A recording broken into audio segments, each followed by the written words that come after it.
ئەوەی لەم گرتا ڤیدیۆیەدا دەبێنرێت پارێزگای نینەوەی تازە ڕزگاربوو لە داعش نییە کە هێشتا ئەمنێتێکی فشەڵی هەیە.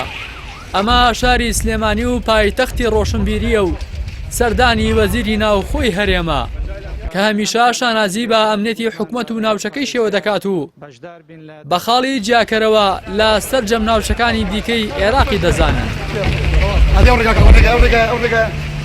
حکومەتی هەرێم بە کابینەکانی ڕابردووشەوە تەنانەت لە بەرامبەر نەبوونی موچە و خزمەتگوزاریەکانیش ئەمنێتی کوردستان بە هاوڵاتیان دەفرۆشنەوە و زۆر جار بە عێراقی دیکە ناویان دەبرد.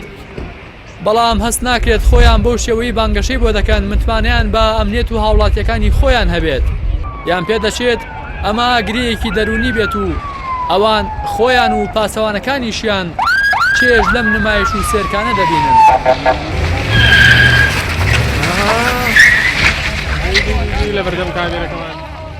ئەو ڕەفتار و هەڵسوکەوتی لە ڤیدیۆکەدا دەبینرێت دەرخەری ماهێتی کابینەی نوێیە کە هەر لە سەرەتاوە هۆشداری درالەوەی کابینەیەکی ئەمنی و هەواڵگریە و سەرەتاکەشی بە تەنگەتاوکردنی پەرلەمانتاران و دواتر دەزگیرکردنی ڕۆژنامەنووسان و چالاکانی مەدەنی و بەرتەسکردنەوەی ئازادی ڕا دەستی پێکرد.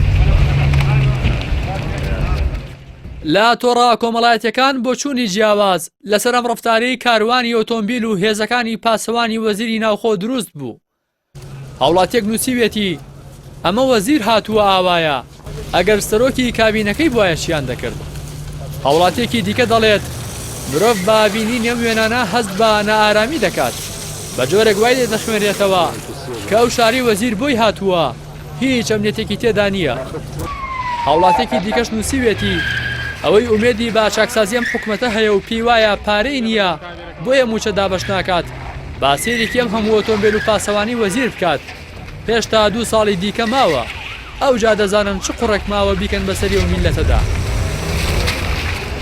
ئێمە هەرویستمان سەرێک لە سولەیمانی بدەین.